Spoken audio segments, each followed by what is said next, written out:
Brady Singer stinks. Nick Pivetta is back. And are we drafting Freddie Freeman ahead of Cody Bellinger in 2021? Welcome to Fantasy Baseball today. Frankie Stamps and Scotty Dubs here on a Wednesday, September 23rd. Got a fun show planned for you guys, but first and foremost, and girls out there that are listening, congrats, Scott, on the Braves clinching the National League East.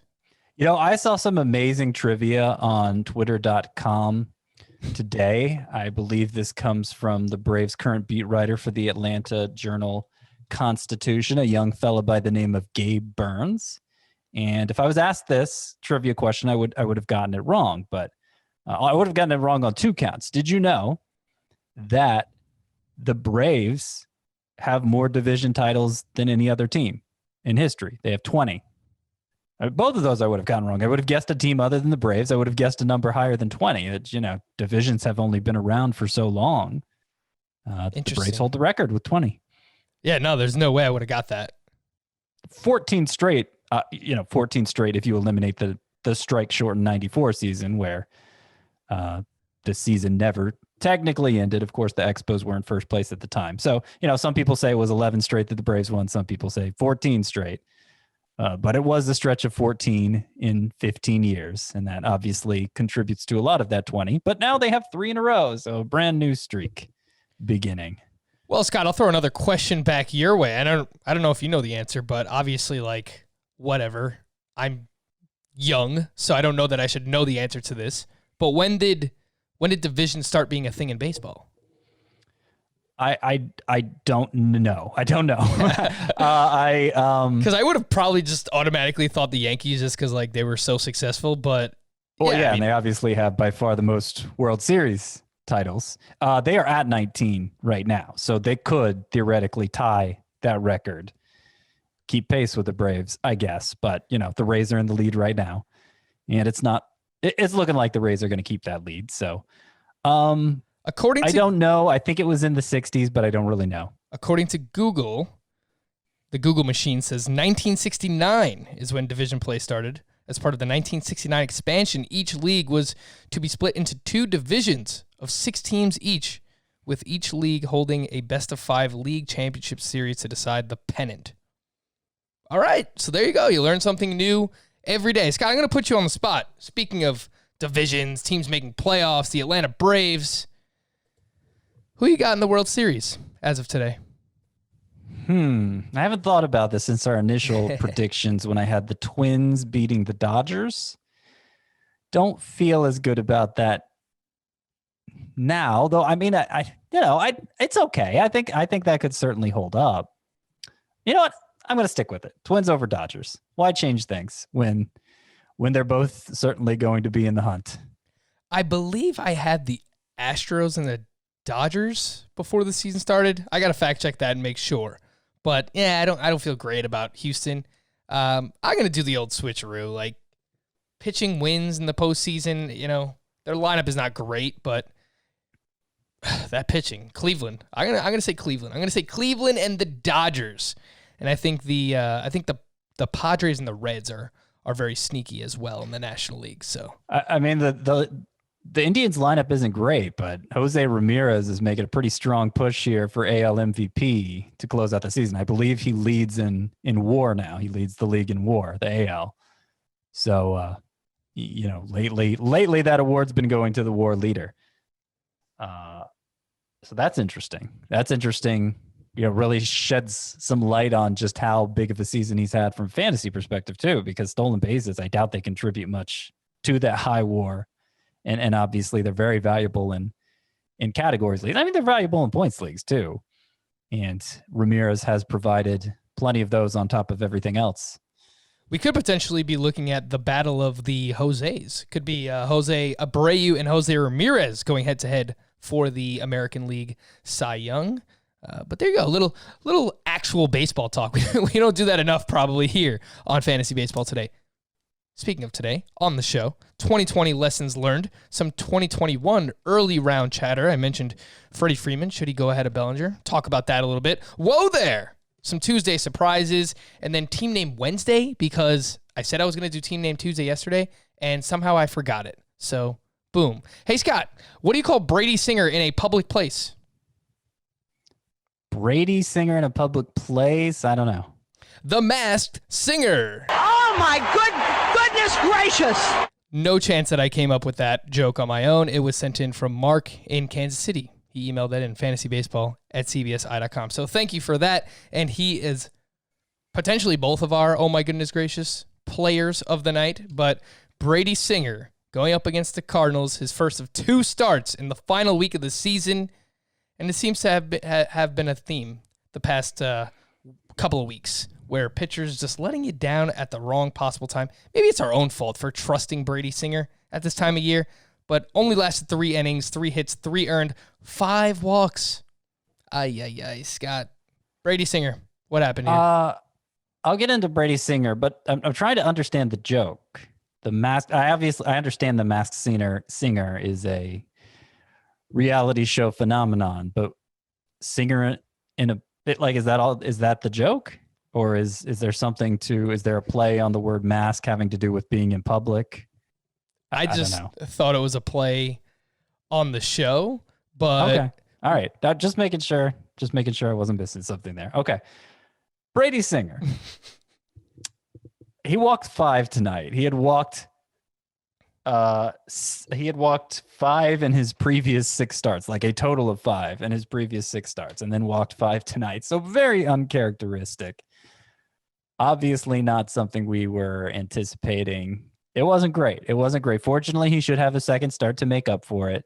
Hopefully he will. He stuck with the approach of going fastball slider and, tunneling those 2 pitches. It didn't lead to a lot of swinging strikes in this start. It's worth noting it had in the previous 2. I wish it had gone better. I think there was a lot to back it up, that call. I wish it had gone better. That's what happens sometimes. Yeah, sometimes that is how it unfolds, unfortunately. How the cookie crumbles. That is how the cookie crumbles for Brady Singer, and hopefully it does not crumble your fantasy seasons. I did want to highlight someone who performed well against Brady Singer in this start was Dylan Carlson. He had 3 hits. He finished a home run short of the cycle, and he now has 6 hits in 5 games since being recalled by the Cardinals. So, all right, a little, let's finish strong here, Dylan Carlson. Give us something to be excited about heading into the 2021 season. But, all right, I'm kind of interested. Scott, is there anyone else you wanted to highlight outside of Brady Singer for your Tuesday standout? Yeah. Let's highlight Nick Pivetta. Oh, yeah. Obviously not going to get much use out of him this season, but based on the way his first start went with the Red Sox, they had kind of kept him on ice since acquiring him from the Phillies. Pivetta, for those who don't remember, heading into last year, I think 2019, he was one of the most hyped pitchers in the fantasy baseball world, right up there with Shane Bieber. Actually, I feel like they were kind of competing for everybody's favorite breakout candidate at starting pitcher. One worked out, clearly, one not so much. Pivetta had a great debut here, though, with the Red Sox. 5 innings, 1 earned run, struck out 8, 3 walks, but struck out 8 in 5 innings with 14 swinging strikes. 7 of them came on the slider, which has been his best pitch. He threw it much more often in this start. There may be more changes happening than that, but that's one that's pretty plain to see. Throwing your best pitch more often is usually a formula for success. And there's definitely upside here. He kind of got forgotten in Philadelphia, because he underperformed, obviously, but there is upside here. And it'll be interesting to see how much buzz there is on him heading into next season. What the media writes about him, what the Red Sox leadership is saying about him, if we can get a good buzz going again for Nick Pivetta. Yeah, and he should have a spot in their rotation because the Red Sox need all the help that they can possibly get. I know Tanner Houck has looked pretty good for them down the stretch these past couple of starts. Nathan Eovaldi constantly banged up. See when they get Chris Sale back next year as well. But yeah, Nick Pivetta came over in I believe it was the Brandon Workman trade. Is that correct? I think so. I think that makes sense. Yeah, once upon a time, he had a ton of upside. You mentioned the swinging strikes in this start. I joked at the top that we're back. Here we are with Nick Pivetta, but yeah, let's see what happens in spring training next year and heading into the 2021 season. I'm slightly interested here. Some news and notes. Jorge Polanco sat out Tuesday's game against the Detroit Tigers with ankle soreness. It's been quite a disappointing season for Jorge Polanco. Justin Turner was scratched Tuesday night with that lingering hamstring injury. He's already had an IL stint because of the hamstring. Mike Yastrzemski with the calf, Nelson Cruz with the knee, Michael Conforto with the hamstring, and Chris Bryant with the oblique were all out for their respective teams on Tuesday.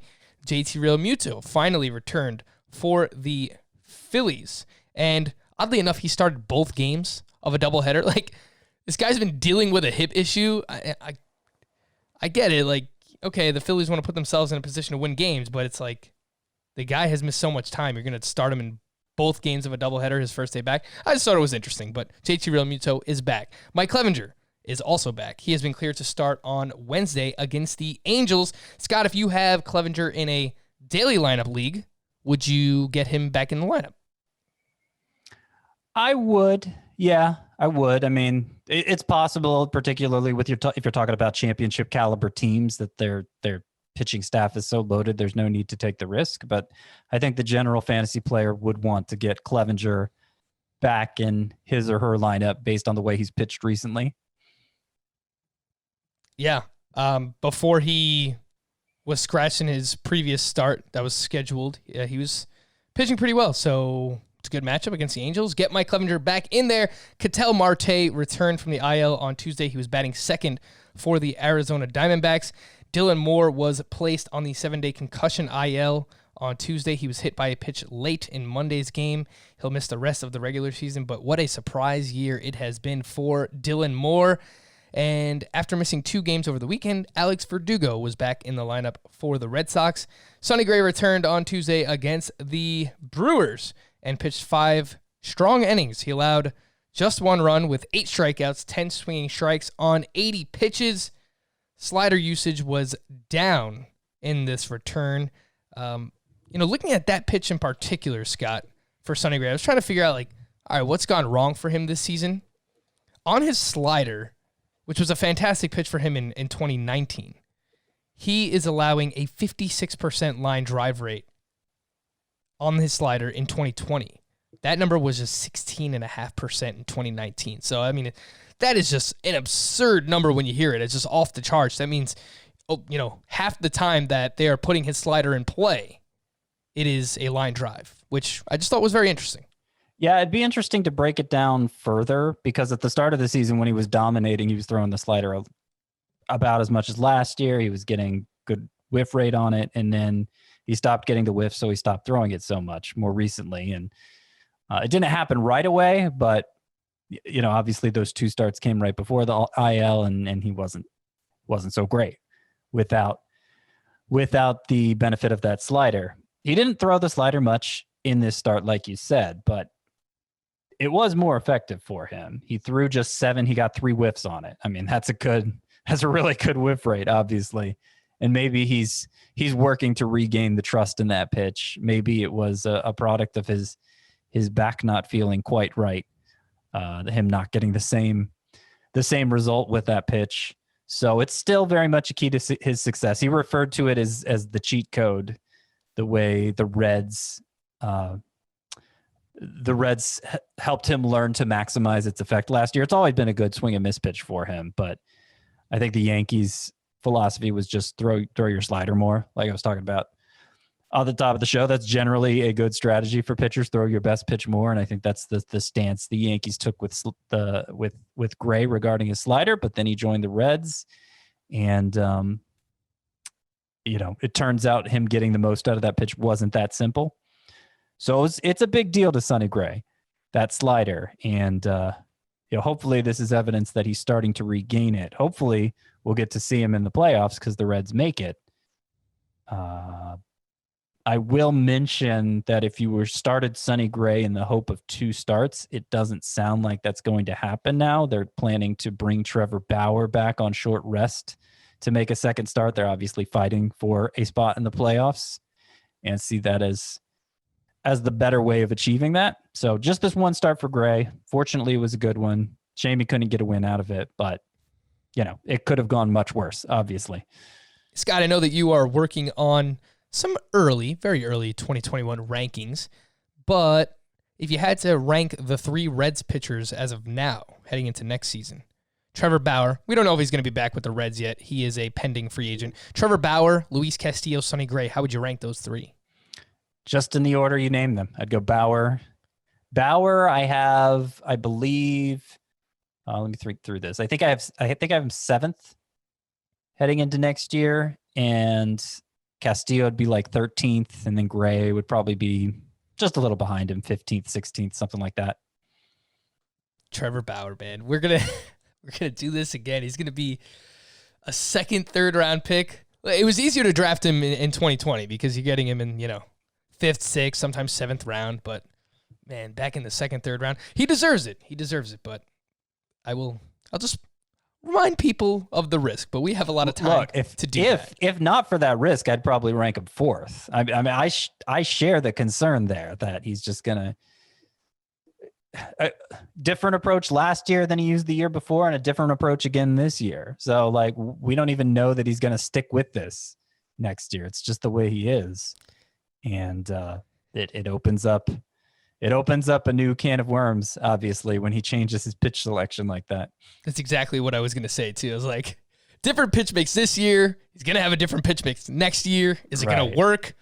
You'll have to wait and see. You want to spend a 2nd or even a 3rd round pick on Trevor Bauer to find out? Hey, all the power to you. I'm probably not going to do it, but let's see where that ADP settles in the offseason. Email of the day. This one is from Jake. He needs a little bit of help here, Scott.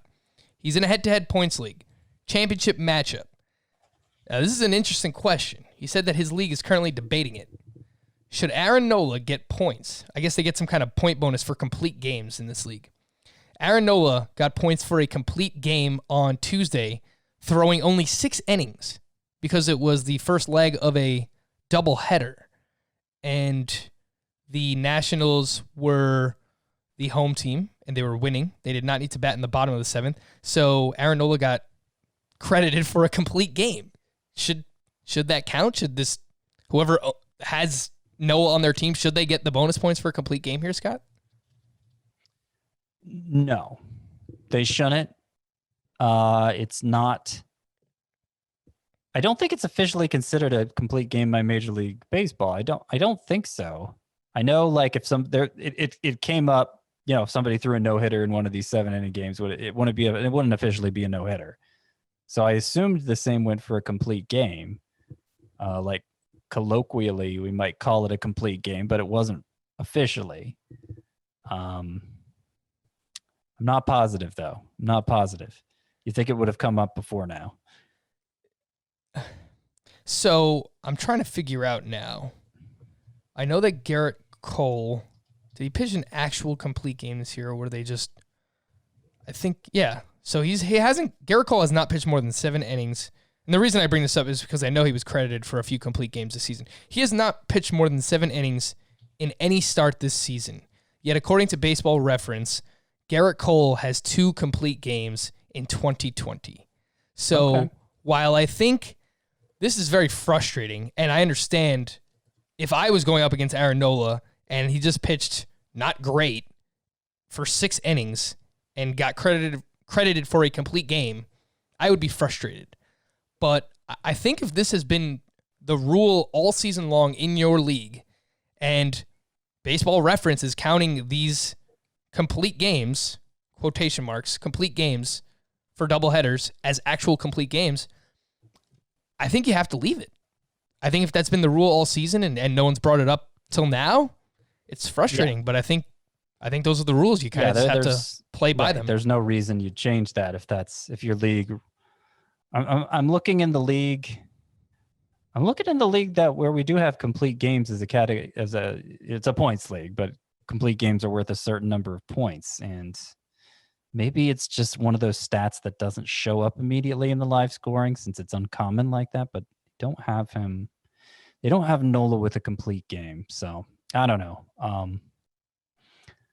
Yeah, obviously, if it's gone to Cole before, like there's no reason to change it now. Like that ship is sailed. If you wanted to make an exception in your league that those aren't going to count as complete games, then you should have done that. Back in mid-July. Yeah, so I'm looking at my home league as well. It's a points league, and we get bonuses for complete games. And I had Aaron Nola in my lineup, and I didn't get any bonus points for a complete game. So, look, it could be league specific.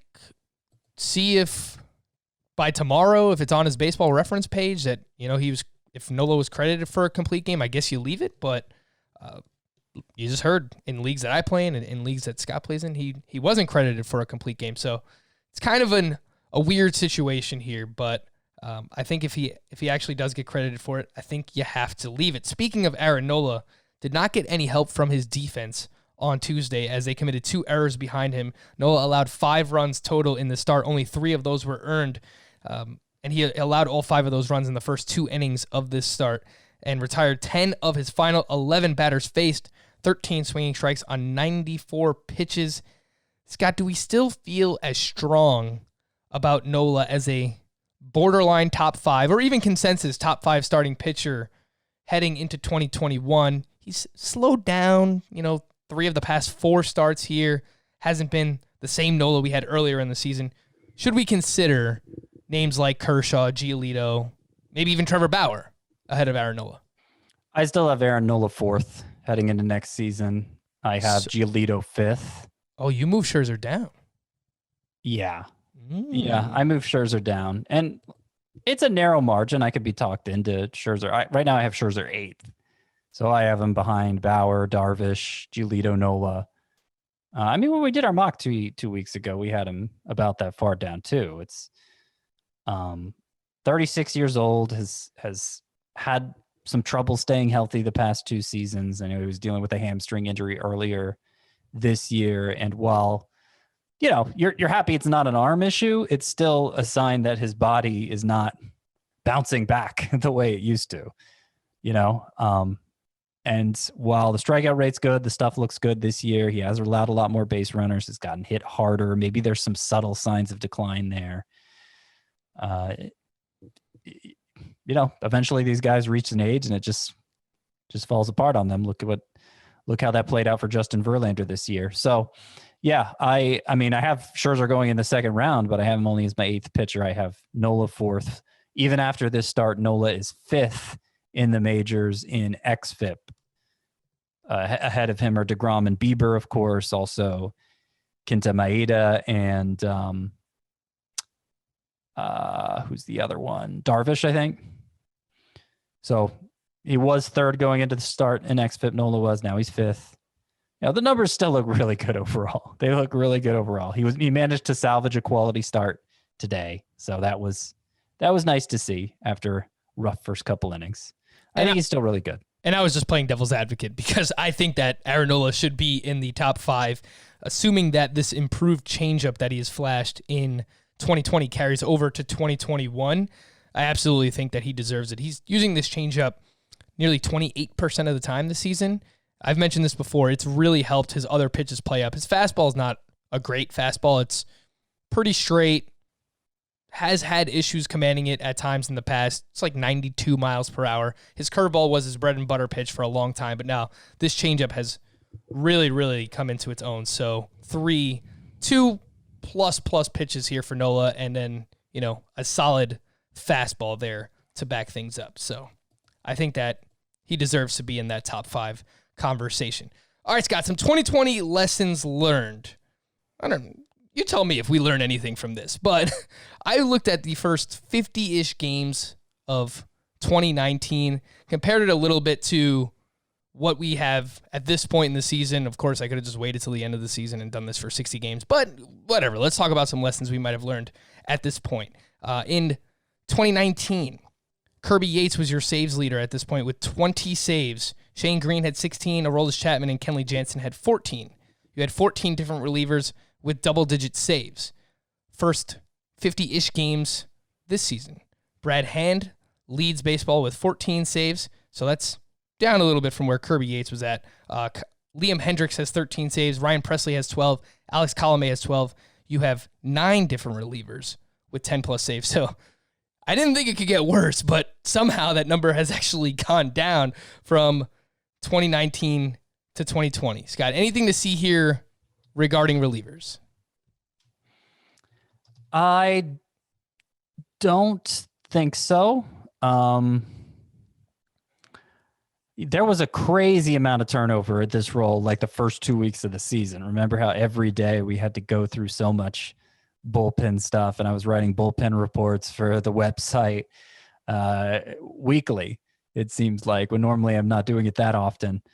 But there has been a lot less drama really since, I'm not exactly sure when, but pretty much, I think basically for all of September, the bullpen drama has really quieted. So I don't know that there's really been any kind of paradigm shift happening this season. Of course, it's hard. It would be hard to detect that anyway, just because the season's so short. I mean, obviously there are outliers all over the place, and nobody really knows what to make of them. But no, I'm not really. I don't really have any broad takeaways on the relief pitcher position or the closer role based on what's happened this season. I assume that the plan as of now, Scott, heading into 2021, is to chase saves late in drafts once again and try to find them on the waiver wire. That's always my plan whenever I've strayed from that plan, because I thought there was a particularly trustworthy class of closers or particularly high end with strikeouts specifically. Whenever I've strayed from it, it's blown up spectacularly.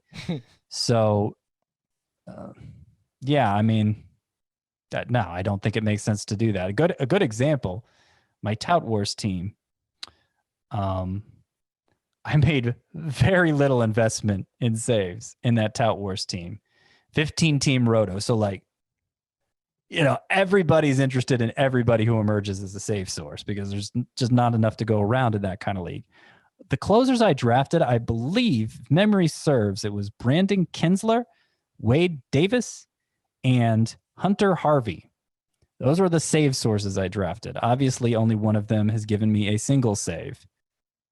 But just by playing the waiver wire, I'm first in saves. I'm first in saves and not in jeopardy of losing it this final week. So you can always find that. You can always fill that category on the fly, even in a deeper league like that.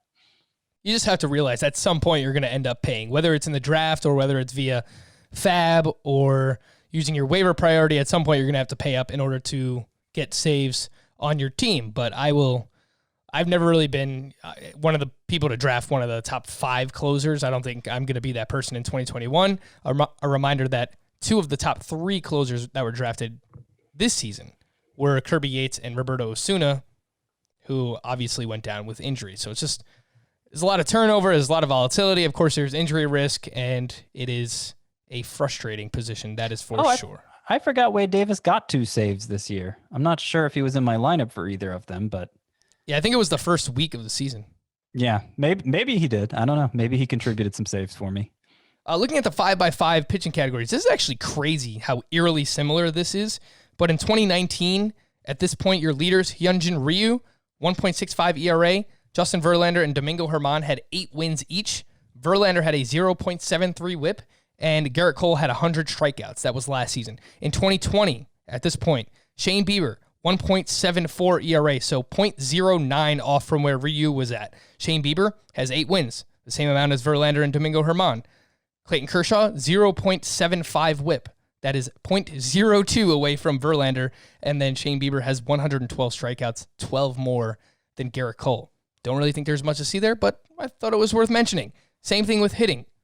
Oddly, very similar. First 50-ish games of 2019 versus 2020.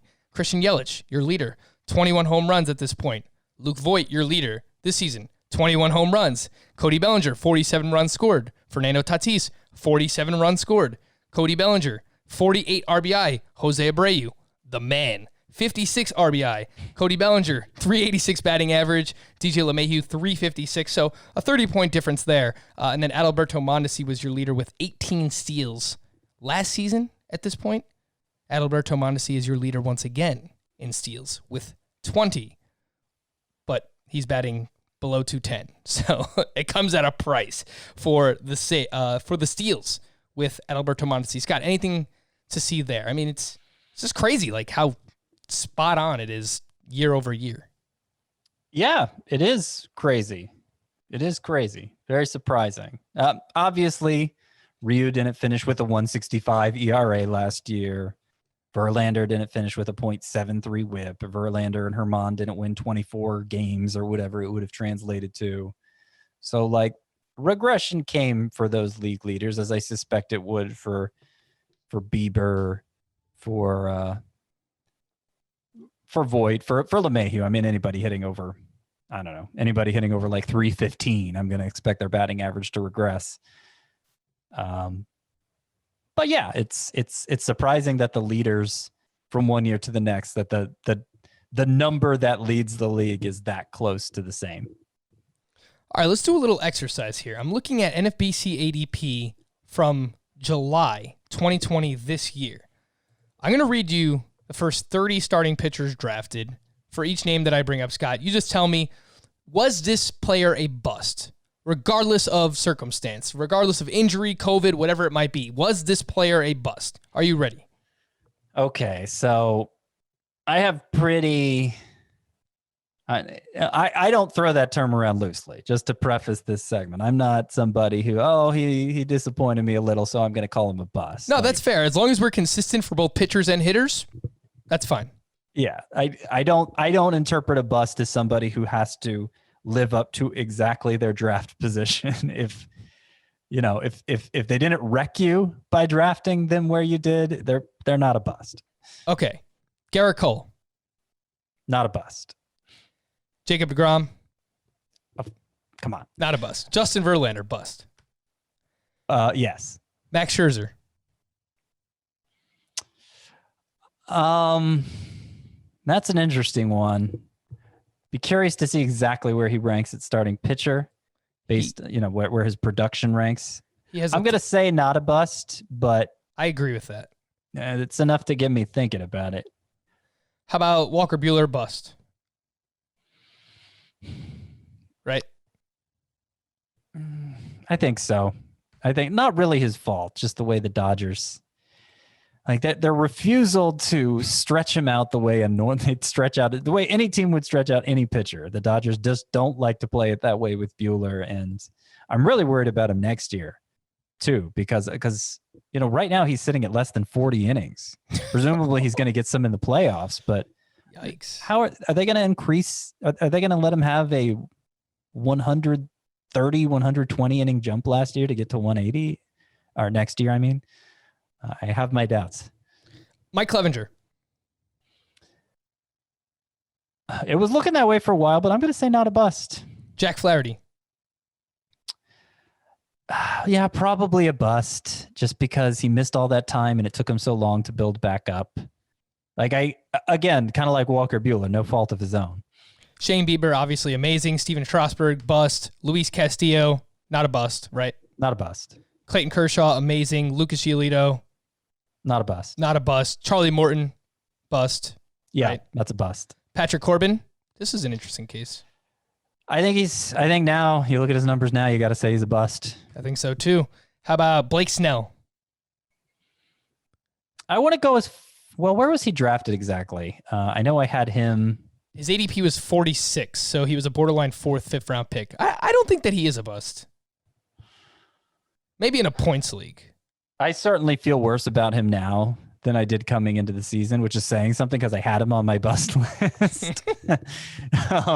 He hasn't had a 6-inning start all season. I mean, the skills are still there. He had 22 whiffs in his 5 2/3 innings today. But yeah, that's a real concern. It's hard to be a frontline pitcher if you're never going to be in position for a quality start, or at least very rarely. So is he a bust? Nah, a little shy of a bust. Chris Paddock.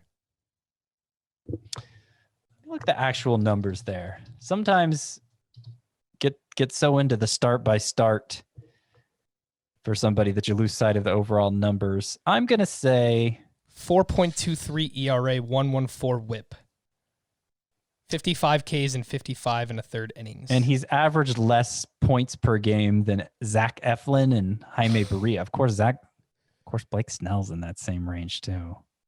He's right there in terms of points per game. The inconsistencies abound. I'm going to say bust for Chris Paddock. Bust for Chris Paddock. All right, let's do these names a little bit quicker. Yu Darvish, not a bust. Zach Greinke, bust? No. Not a bust for Greinke. Aaron Nola has been amazing. Tyler Glasnow, not a bust. Not a bust. Jose Barrios? I'm going to say, man, you always stop on the hard ones, which I guess is the point. He's rebounded pretty nicely. Not a bust. He wasn't really being drafted like an ace. Trevor Bauer is not a bust, although he was in my bust column. Brandon Woodruff, not a bust. How about Frankie Montas? Definitely a bust. Definitely. Blown up again. Sonny Gray, not a bust. Not a bust, right? No. Corey Kluber, a bust. No fault of his own, but just got hurt. James Paxton got hurt. Bust. Lance Lynn, not a bust. Mike Soroka got hurt. Not his fault. Bust. Not a bust, yeah. Carlos Carrasco, not a bust. So that is the top 30 starting pitchers. We have 1, 2, 3, 4, 5, 6, 7, 8, 9, 10, 11. 11 out of 30 that we considered bust. Let's quickly do the same thing with the top 30 hitters that were drafted in the same time frame in July, according to the NFBC. Ronald Acuna, not a bust. Christian Yelich. Got to call him a bust, I'd say. Like it's one of those things where, and the same could be applied for those pitchers. If given 4 more months, maybe they would prove not to be a bust, but we're not given 4 more months. So I'm going to say bust for Christian Yelich. And Cody Bellinger. Yep, bust. Mookie Betts, not a bust. Trout, not a bust. Lindor, interesting case. I'm not going to call him a bust. He's kind of underwhelmed relative to those outlier performances that you see from other hitters, but like he's done normal Francisco Lindor things, and in fact his StatCast data is pretty much the same as the last 4 years. I'm going to love getting Francisco Lindor in the second round in 2021 drafts. Trey Turner, not a bust. Trevor Story, not a bust. Jose Ramirez, not a bust. Juan Soto, not a bust. Nolan Arenado, a bust. Alex Bregman, a bust. Yeah, Bregman too. Bregman and Arenado both busts. Fernando Tatis is awesome. Bryce Harper, not a bust, right? No. JD Martinez, bust. How about Rafael Devers? He's rebounded nicely. I don't think he's a bust. Yeah, not a bust. Freddie Freeman is awesome. Starling Marte has been, I think, solid enough. Fine, yeah, he's been fine. Gleyber Torres is a bust. Adalberto Mondesi. I don't, like, you drafted him for steals. He gave you 20, but he's batting like 205. He's probably... You drafted him much later in a points league than a roto league, and in a roto league, he gave you what you wanted from him. So I'm inclined to say not a bust for Adalberto Mondesi. Okay. That's an interesting one. Ozzie Albies has missed a lot of time. I guess he's a bust. Well, his numbers look great now. He's been... Yeah.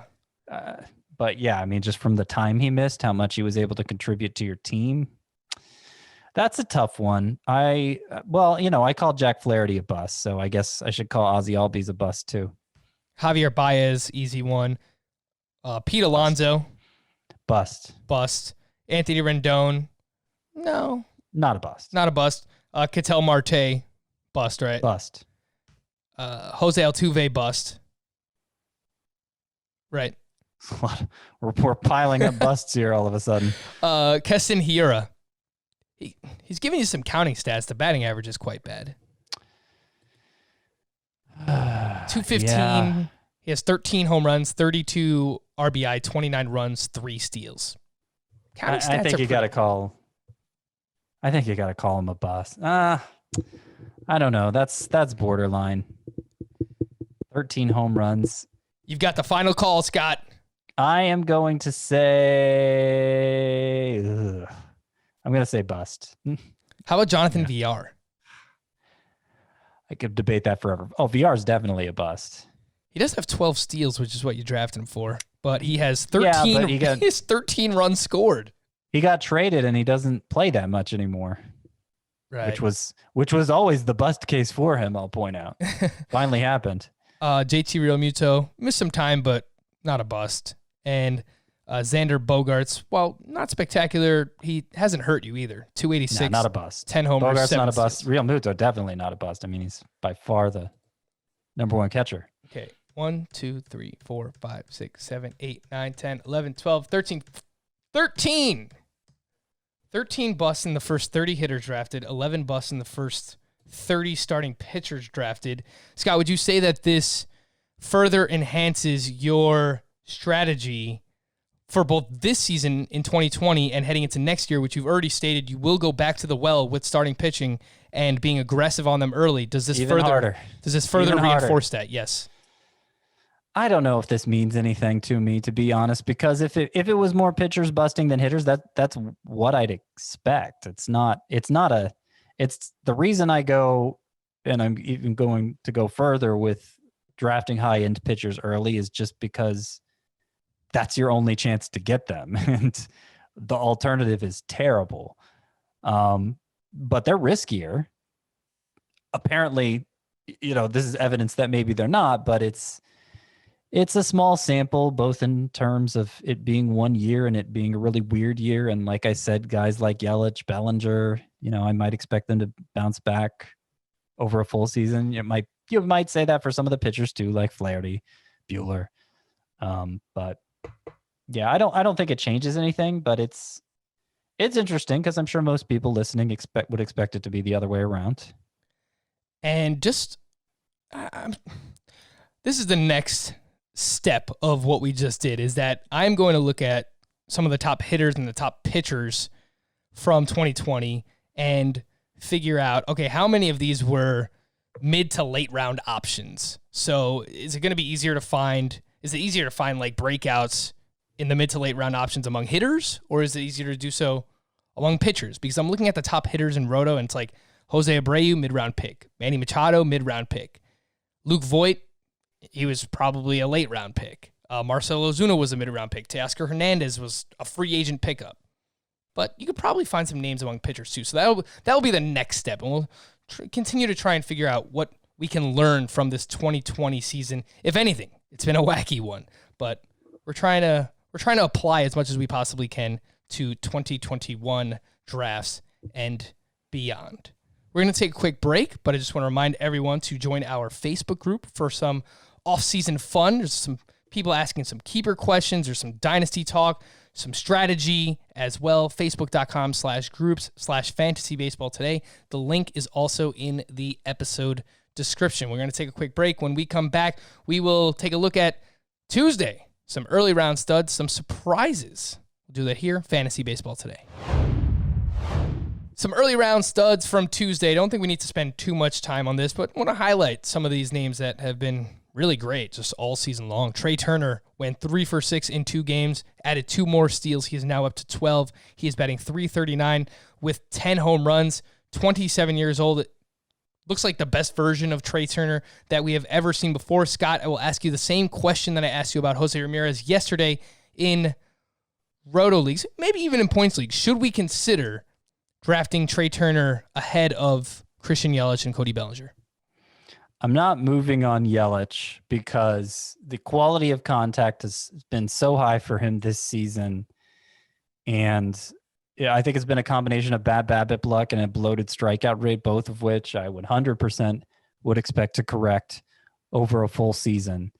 So I'm really not moving on him. I have more uncertainty with Bellinger, and as I was going and making out my first 2 rounds for next year, I found I kept moving him down. I finally did drop him behind Trey Turner. I think he's right in between Trey Turner and Jose Ramirez, Bellinger going 12th overall. And it's interesting because you brought up Bellinger versus Freddie Freeman. I don't know if you want to get into that now, but yeah, let's do it. It got to a point where, I kept dropping Bellinger one spot after another. And now, I think there's just that one player, Jose Ramirez, separating him and Freddie Freeman. So it's worth asking the question, Do I really value Bellinger more than Freeman? You know what? As we're having this, I want to check something. This may be a moot point. Well, it may not be totally moot, but Bellinger, he's definitely going to be outfield eligible next year. He needs 2 more appearances at first base, at least on CBS, to be first base eligible. So he has, 18 appearances there already? Yeah. I would imagine, and I haven't heard anything from CBS yet in particular, but I would imagine that we should lower the position eligibility requirements from this year for 2021. Yeah, I'm not optimistic that's going to happen. There's certainly a good argument for it. They didn't lower it from 5 in season. Look, and look, it won't take him long to get 5 appearances next season at first base, I don't imagine. So, even if he doesn't technically start out with first base eligibility, it's probably fair to think of Bellinger as being first base eligible still. Regardless, I mean, you could still compare him and Freeman on their merits as a hitter. And look, this is the best we've ever seen Freddie Freeman be. He's hitting like 350. As I just said earlier, anytime somebody's batting over like 315, and I'm being pretty generous there by saying 315, I expect that number to regress. And Freddie Freeman in batting average has been so consistent year after year that especially he'd probably hit over 300 if the next 4 months happened, but he wouldn't be this good. I think right now he's second in head-to-head points per game among all hitters, second only to Juan Soto. And I just don't see that holding up over a full season. And these are the kind of hunches we're going to have to play when we're putting together 2021 rankings, because it's really unfair to assess players on just 2 months of data, because they can get warped in this way. But I feel like Freddie Freeman's numbers are warped by the small sample, just judging by his track record. You look at the StatCast data, it backs them up, but I feel like that's warped. That I think, as closely as I've paid attention to it over these 2 months, it's become crystal clear to me that is as much symptomatic as causal. Maybe even more so. Like a player, and that's what it's meant to be too, by the way. That's been brought up by countless emailers. I feel like I'm rambling at this point, but the point is, I don't think Freddie Freeman is going to be as good in 2021 as his 2020 numbers are, and I will still bank on Bellinger finishing ahead of him. What came first, the chicken or the egg? StatCast numbers or real-life numbers? Either way, it doesn't matter for Freddie Freeman, because they are all awesome. His real-life numbers and his StatCast numbers. It was just something I was thinking about today. I think it comes down to what kind of drafter you are. If you, in your early rounds, want safety, I think Freddie Freeman is the way to go. If you want to swing for, who in this early second round range has the ability to finish as the number 1 player in fantasy, then I think Cody Bellinger is your call. But I think it comes down to what kind of drafter you are, because this is now 2 of the past 3 seasons where Cody Bellinger has not looked all that great, and they are sandwiched around an MVP season where he was phenomenal. So take your pick. But as of now, I am leaning with Freddie Freeman. Juan Soto had really a season is the thing. Yeah. You're not going to talk me out of it. At least not today, Scott. I'm leaning with Freddie Freeman. Juan Soto had the search for a home run and stolen base combination continues. Someone sent this in. Actually, Charlie is his name. He submitted this as an alternative for sweet and savory. Juan Soto had a schmoke and a pancake. Shout out to Austin Powers, gold member. In Game 2, he hit his 12th home run and his 5th steal of the season. Juan Soto's a mid-first round pick. I don't think there's anything to see there. Jose Abreu went 1 for 4. His 19th home run. He's now up to 56 RBI, something I mentioned earlier. Scott, did you know that Jose Abreu is the number 1 overall hitter in Roto and the second best player behind only Shane Bieber?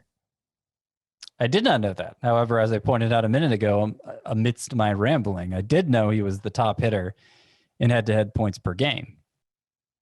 So it doesn't surprise me. Now, adding 2 steals today takes him from 3 to 5 on the year, which is kind of a big difference in terms of him projecting for 15 over a full season as opposed to 9, you know? Oh, Scott, I moved on to Jose Abreu. I don't know if you heard that transition.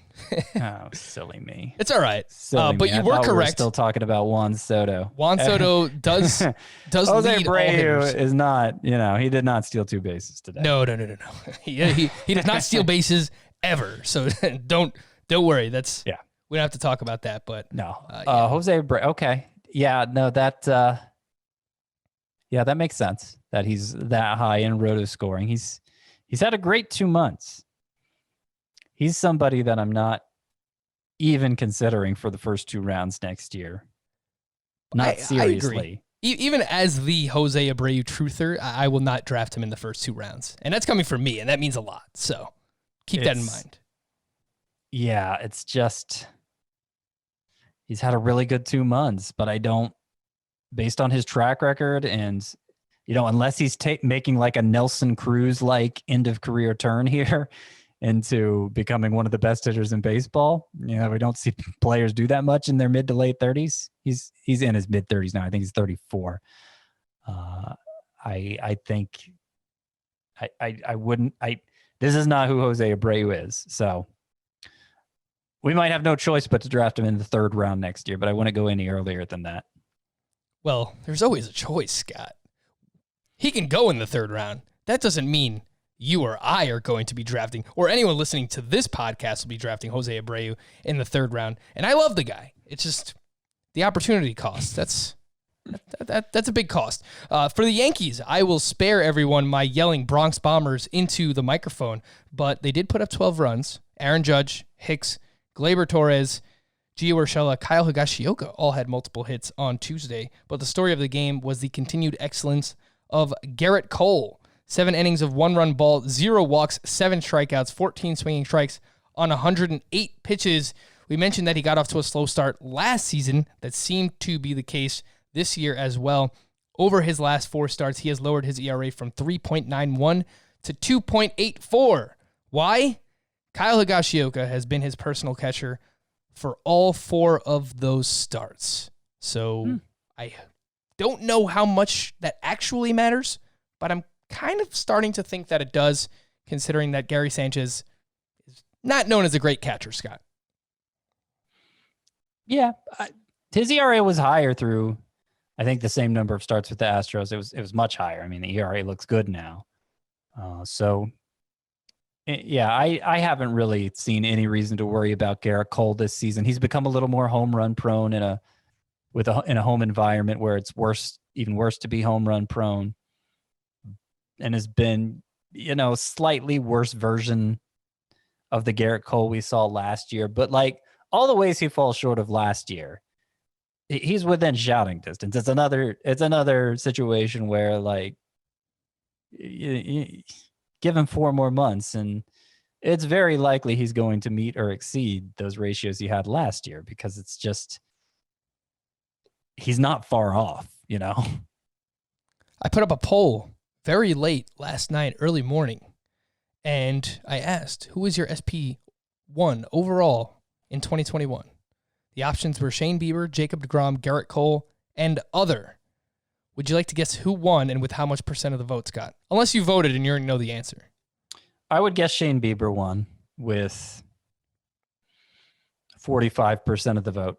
Wrong. Jacob deGrom with 54% of the vote. Wow. Shane Bieber did come in second, 32.7%.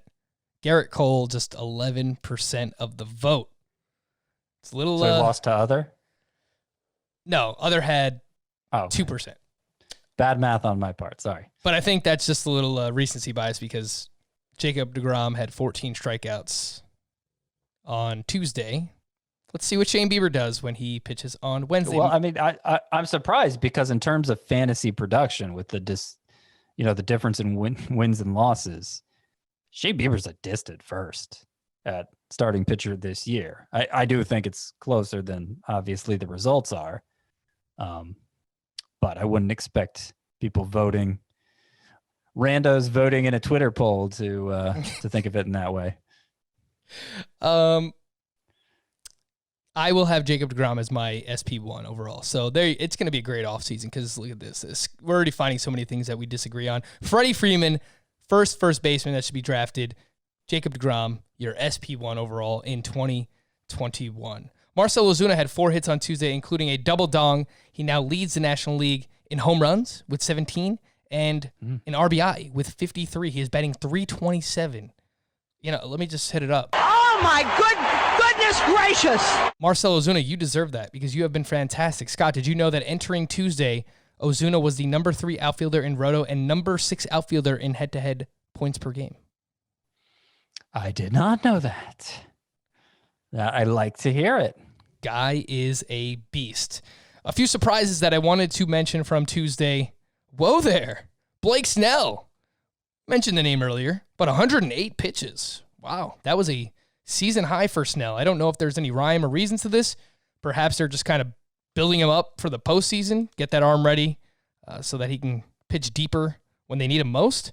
But that was interesting. Austin Voth, 7 innings of 1-run ball, 7 strikeouts. Steven Brault, all right, 7 shutout innings against the Cubs. He has now allowed 1 run over his last 2 starts. That is 16 innings worth. And already mentioned Nick Pivetta. Griffin Canning at the Padres, 10 strikeouts over 6 innings. Canning, Brault, Voth, Snell. Anything that you wanted to add on those 4 performances? Well, Canning's been pretty interesting lately, and I wish we could see more from him. He had 20 swinging strikes, and this was a tough matchup. This was against the Padres. 20 swinging strikes contributing to those 10 strikeouts. And I wonder how much his elbow has affected, like from the beginning, obviously, since there was concern he might have Tommy John surgery at some point. You wonder how that elbow's affecting him. The slider hasn't been the go-to for him this year, but he got 5 whiffs with it in this start. And I just wonder if he's getting a better comfort level in that if he's working to develop some of his other pitches more, since he can't rely on the slider so much. I like the direction Canning is trending. Actually got the ERA below 4 with this start. That's probably the most notable one. It's been crazy, the back-to-back starts for Steven Brault, but because I think the previous one was a complete game shutout, right? Yes. It wasn't a shutout. He allowed 1 run in that start, but yes, complete game. Yeah. Two awesome starts in a row for Steven Brault. But he's been around for a long time and has been useless for a long time. I don't see much happening here. Throwing more changeups, fewer sliders, but it's not like the changeup is getting a lot of whiffs for him in general. So I don't see a lot to get excited about here, as good as those last 2 starts have been. I'm going to keep throwing polls on Twitter. So if you want to get involved, at @roto_Frank, I just put up, who do you draft first, Freddie Freeman or Cody Bellinger? So going to be interesting to see the results. I think that's going to be Freddie Freeman. You think for so? For sure. Yeah. So far there are 10 votes, and it's 50-50. For your polls, I will always choose the guy, like, not me personally, but I would expect the winner of the poll to be the guy who is doing better right now. Yes. It's funny. It's the recency bias is like people get a little crazy with it sometime. Team name Wednesday. This one's from Matt. Hauk Alugo. Oh, okay. I get it. Yeah, I like that. By the way, speaking of Seth Lugo, that's a nice call by you, Scott. Very nice call. May have dropped the ball on Brady Singer, but very nice call. Yeah, I was breathing a sigh of relief when Seth Lugo spun those 6 1/3 1-run innings against the Rays, striking out 7 after that disastrous outing where he gave up 4 home runs. Didn't know if he was falling apart. Clearly not. Hopefully his second start this week goes as well as the first. I'm telling you, man, the first start after a pitcher that is actually pretty good. The first start after that pitcher gets rocked, I feel like they always bounce back. I have to remember that for next year. Maybe I'll find a way to do some research on it in the offseason, but that happens way too often where a pitcher gets rocked, first start back, they bounce back. There's got to be something there. I mean, Austin Nola didn't exactly bounce back, right? It was okay. Yeah. He had a quality start. His defense kind of messed him up. I'm sure we could come up with countless exceptions, but I just wonder if that's a confirmation bias thing you got going on there, Frankie boy. Yeah. It might be like the contract year debate as well. It's like we only highlight the people who have great years in their contract years. Do we ever remember the people who have bad contract years? Yeah. So, all right, we'll see. This one's from Chris. Never mind the Pollocks. Here's the Mountcastles. Okay. What is that? I don't know. Okay. It sounded good. If that one's from Chris. Chris, if you want to email us back or if anyone else knows what these mean, what these are, please let us know. This one was also from Chris. Scooble-Scooble-Doo. Ah, yes. Classic. Watch a lot of Scooby-Doo growing up, actually. Yeah. This last one's from Jared. Another one. Please, someone inform me. There's a million names in this one, too. Ryu Nola U, Canna Betts Turner is the Bohm. I don't even know if I'm reading it right. Ryu Nola U, Canna Betts Turner is the Bohm. Yeah. And there's no way to Google that because I just copy and paste that into Google, and it's like Google just says like it almost you're dumb. sounds like a sentence. I try to do this. I have tried to do this before with some of my teams, just string together a bunch of names and hope to get a workable sentence out of it. It's always a stretch, a big stretch, and pretty much nobody understands it but you. So it's a lot of effort. I like the effort. It's probably misplaced effort. Continue to send these in. Some team name Tuesday, Wednesday, doesn't matter what day. Send in some funny team names. We'll read them throughout the off season. Wednesday to stream or not to stream. The must starts that I have here: Shane Bieber and Lucas Giolito are going up against each other. Zach Greinke hasn't been great recently, but he's at Seattle. I like the matchup. I think it's must start. Kyle Hendricks was fantastic his last time out, going up against the Pirates. Love the matchup. Must start. Tyler Glasnow is at the Mets. Max Fried versus the Marlins. Kenta Maeda versus the Tigers. And Trevor Bauer versus the Brewers. Scott, Masahiro Tanaka at Toronto. Yay or nay? I'd rather not, but he's been solid this year. So you need another starter. I think it's okay. It's just I'd rather not have to do that. Jaime Barria, his last time out, he was pretty good. He's at the Padres on Wednesday. Yeah, I still don't trust him. I know he's been pretty good, but I'd rather not. Zach Eflin at the Nationals. Nope. Eric Fetty versus the Phillies.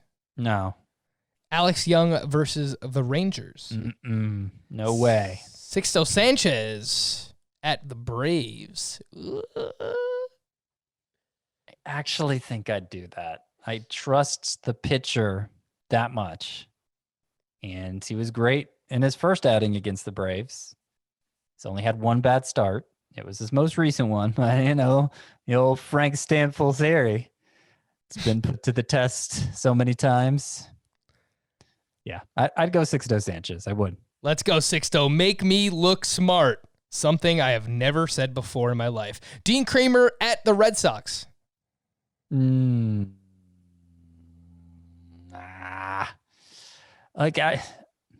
just depends what you need more. If you're chasing totals or if you're preserving ratios, that old boring answer. Nathan Eovaldi on the other side versus the Orioles. I'll go with the same answer. Casey Mize at the Twins. No. Carlos Martinez at the Royals. No. Danny Duffy versus the Cardinals for the 18th time this season. I feel like he's been hanging by, like he's been on the verge of disaster for a long time. It finally happened last time out. Let's avoid Danny Duffy. Sean Manaea at the Dodgers. Not with that matchup. No. You want to do it? Yeah. Want to do it? He's been so good, man. I think his last time he was out in Coors Field, and he was good there too. Yeah, well, Rockies are pretty bad. I'm going to give you the Scott White answer. Depends what you need. If you're chasing totals, or that's the smart answer. That is the Frank. I second that. Last but not least, Julio Urias versus the A's. Depends what you need. I'd lean yes on Urias. But there are some instances where I might say no. Alrighty. He is Scott White. I am Frank Stanfield. Thank you all for listening and watching Fantasy Baseball today on our YouTube channel.